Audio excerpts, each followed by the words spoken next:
बोलो श्री कृष्ण भगवान की जय हो, महाकाली मात की जय हो। महाभारत ની કથા સાંભળનાર સર્વે શ્રોતાજનોને અને ભાવિક ભક્તજનોને મારા શંકરપુરીના ઓમ નમો નારાયણ। આપ સાંભળી રહ્યા છો સંપૂર્ણ મહાભારતની કથામાં અશ્વમેઘ પર્વ ચાલી રહ્યું છે અને સુધન્વા આખ્યાન શરૂ થયું છે।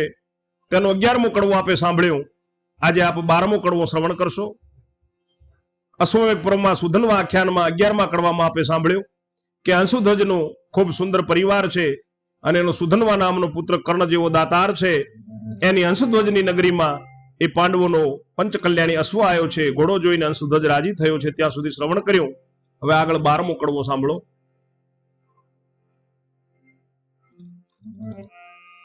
बोल्या जय मुनि मुखवाणी सुन जन्मे जय तयाणी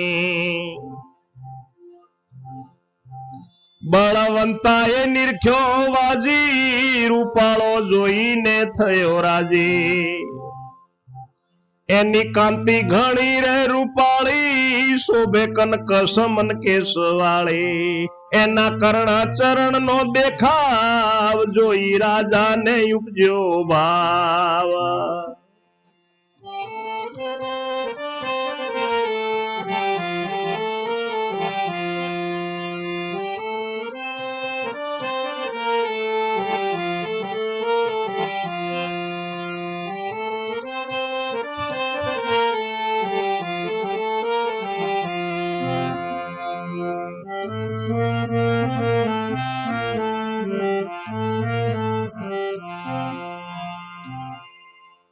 कपाळे छे कनकનું પત્ર લખેલો વાંચી જોઈ તત્ર કીધો રાજાએ મનમાં વિચાર આ તો પાંડવનો તો ખાર એને નહીં બાંધું તો હું કેવો થઈ સદાશીના નંદન જેવો મારું ક્ષત્રિયપણું બધું જાશે આખા વિશ્વમાં કેણી થાશે।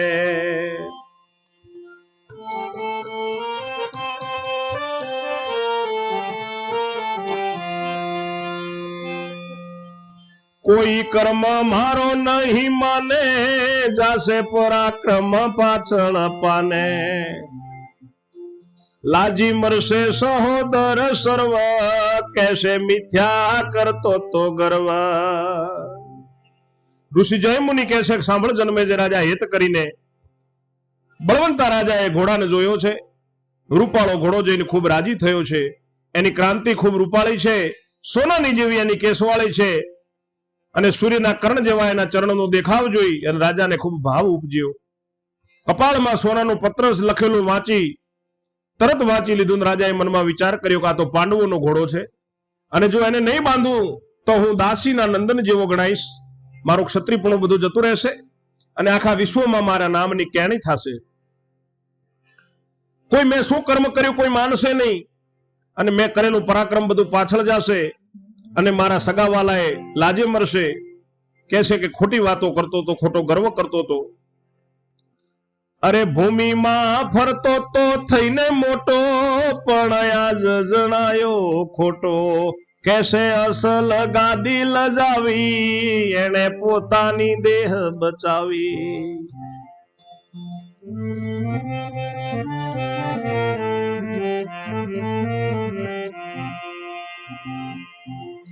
એને જીવવું વાલું લાગ્યું માટે વડવામાં મન ભાગ્યું।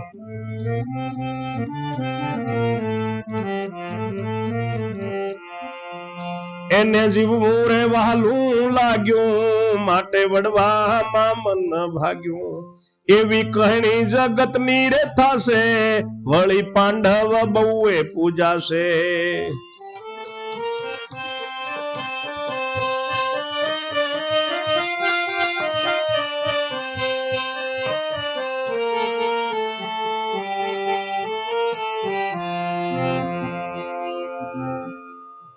માટે અશ્વ બાંધીને યુદ્ધ કરવું ક્ષત્રિયના સૂતે કદીએ ના ડરવું।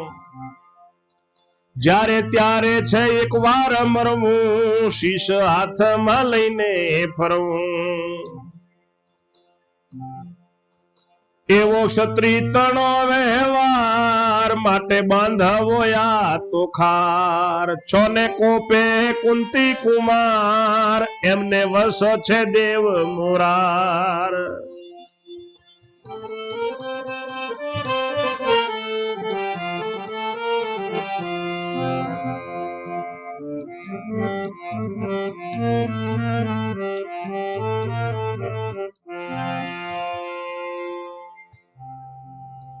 ભૂમિમાં ખૂબ મોટો થઈને ફરતો હતો પણ ખોટો જણાયો કહેશે કે ગાદી લજાવીને એને પોતાની કાયા બચાવી એને જીવવું વાલું લાગતું હતું માટે એનું લડવામાં મન ભાગી ગયું એવી કહેણી થશે જગતમાં અને વળી પાંડવો પૂજાઈ જશે માટે ઘોડો બાંધીને યુદ્ધ કરવું ક્ષત્રિયના પુત્રે ડરવું ન જોઈએ જ્યારે ત્યારે એકવાર મરવું છે અને માથું હાથમાં લઈને ફરવું છે એવો ક્ષત્રિયનો વ્યવહાર છે માટે આ ઘોડાને બાંધવો છે ભલે કુંતીના કુમાર કોપે એમને ભગવાન એમની સહાય છે ભગવાન શ્રી મોરારી તેથી સાંભળ્યો સહાય કરશે માટે પાંડવ હિંમત ધરશે મને હરાવે યુદ્ધ કરવી પણ દેખીશું શ્રી હરી મારી નગરી રે પાવન થાશે યમ કિંકર નો ભય જાશે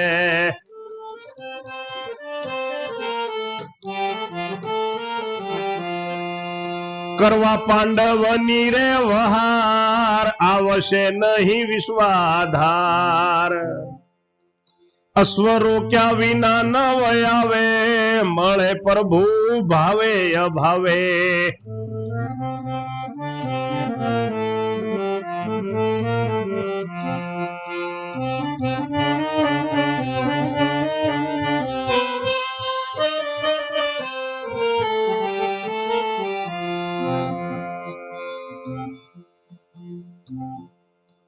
એમ જાણીને ઉઠ્યો રાજન ઘોડાને કરવારે બંધન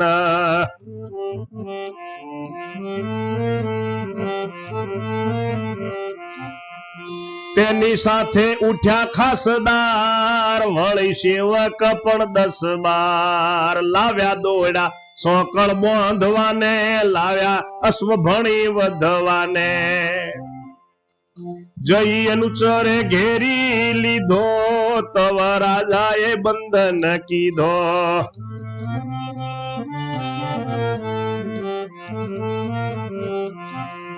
લઈ ગયા એકાંત ભુવન ચોકી મૂક્યા રે સેવક જન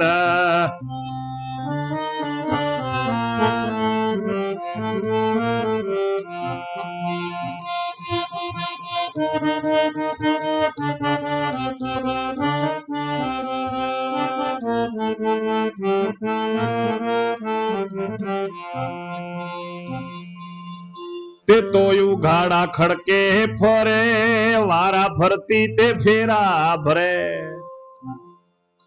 રખે ચોરી ચખારી રે થાય રખે મહેનત મિથ્યા જાય એમ ચોક્કસ રાખ્યો વાજી આજ ઠીક આપી રંગબાજી એમ હરખે ભરેલો રે રાય જઈ બેઠો સભાની માય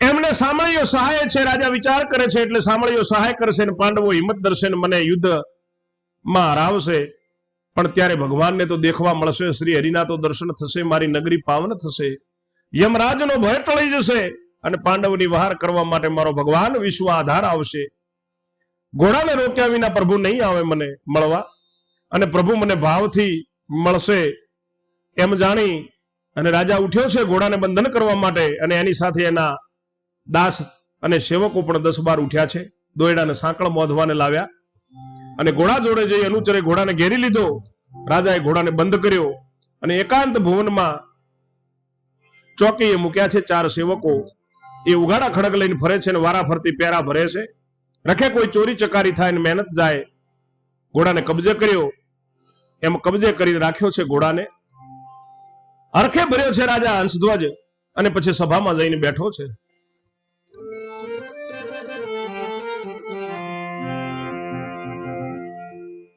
એવું પાંડવનું દળ છે આવ્યો નગર ભાગોળે તે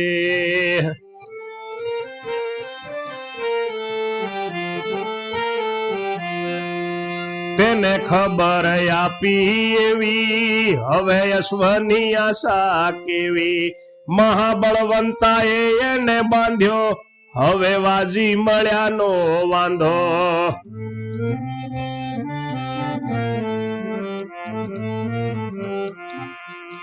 એમ સેના છાની વાત કરે, કોઈ મમ્મત વાત ઉછરે,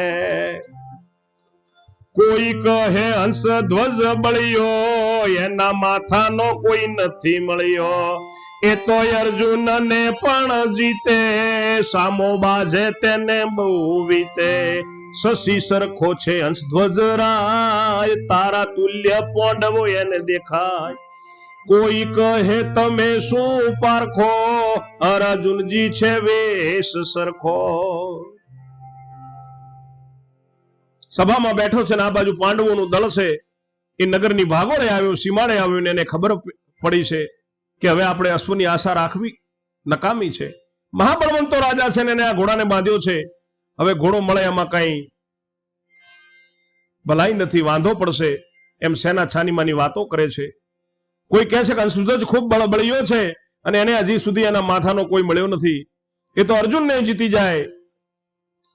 સામો જે એના અંશુધ્વજના સામો જે આવે તેને બરાબરની ખબર પડી જાય. ઇન્દ્ર જેવો છે અંશુધ્વજ રાજા અને પાંડવો તો તારા જેવા હશે એની સામે. કોઈ એમ કે છે કે તમે અર્જુનજીને શું પારખો છો, એ તો શેષ નાગ સરીખો છે. બાકી સર્વ અણસિયા જેવા, જેને કૃષ્ણ પ્રભુની સેવા. આપો આપ મોહનવર માથે, આપ્યો છે બળ વૈકુંઠ નાથે.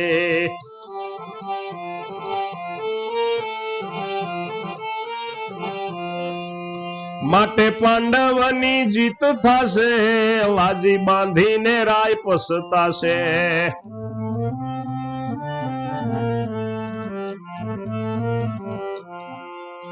એમ મોય મોય વાતો કરતા, એવે અનુસર આવ્યા ફરતા.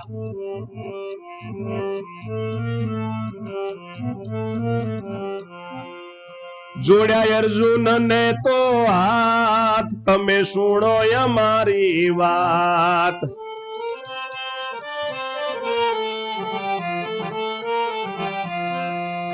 બાંધ્યો આપણો અશ્વ આરાએ, હવે કહો મહારાજ શું થાય.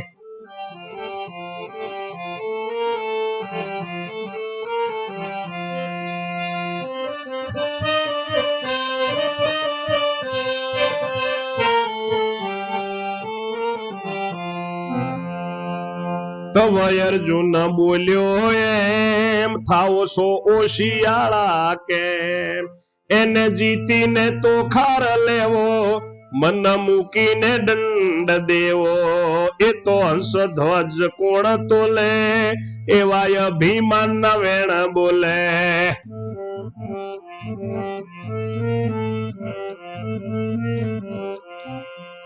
તવ વૃકોંદર એમ કહે છે, ભાઈ ગર્વ શું મિથ્યા ધરે છે.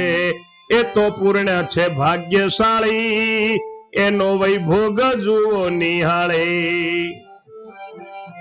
એક પુત્રી ને 5 છે પુત્ર, ઘણું સોહામણું ઘર સૂત્ર.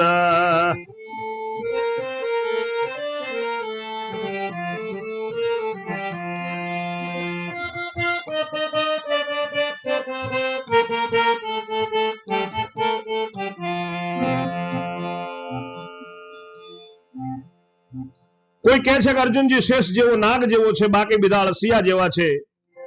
એને કૃષ્ણ પ્રભુ સાથે છે, આપોઆપ મોહનવરના હાથ છે, ને ભગવાન વૈકુંઠનાથે અર્જુનને ખૂબ બળ આપ્યું છે. માટે પાંડવોની જીત થશે, ઘોડો બાંધીને રાજા પસ્તાશે એમ માય વાતો કરે છે. એવા માનુચરો ફરતા ફરતા આવ્યા છે, અર્જુનને હાથ જોડ્યા છે કે તમે અમારી વાત સાંભળો. આપણો ઘોડો આ હંસધ્વજ રાજાએ બાંધ્યો છે અને હવે મહારાજ આપણું શું થશે ઘોડાનું. ત્યારે અર્જુન કહે છે કે હોશિયાળા કેમ થાવ છો, એને જીતીને આપણે તોખાર ઘોડો લઈ લેશું, મન મૂકીને દંડ આપશું. એ વળી કોના તોલે આવે હંસધ્વજ, મારી સામો એ શું આવશે, એવા અભિમાનના વચન બોલે છે અર્જુન. ત્યારે વૃકોંદર ભીમ કહે છે કે ભાઈ ખોટો ગર્વ તું કરે છે, એ પૂર્ણ ભાગ્યશાળી છે. એનો વૈભોગ તો તમે જુઓ, એક પુત્રીને 5 પુત્ર છે, ખૂબ સોહામણો એનો બધું સુંદર ઘર છે. પતિવ્રતા એને ઘેર નારી, જેને વહાલા છે દેવ મોરારી.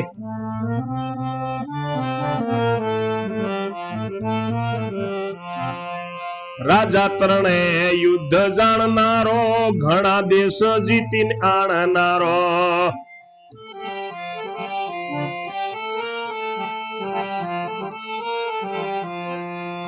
એના સુધન વાજે બાળ, તેને વસશે શ્રી ગોપાળ.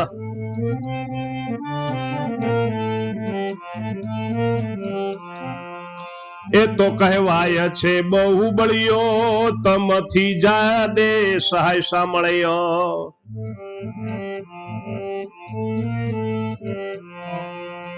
એને મહાસતી સાધ્વી નારી, જેનું પુણ્ય તપો બળ ભારી.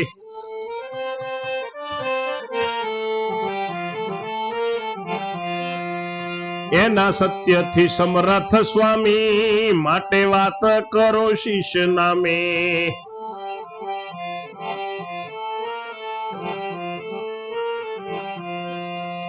તવ અર્જુન અહંકારે ભર્યો, ઘણું ગર્વ વચન ઉચર્યો. વૃકોંદર વીરા સુજાઓ, મુજ આગળ સિદ્ધ ને વખાણો.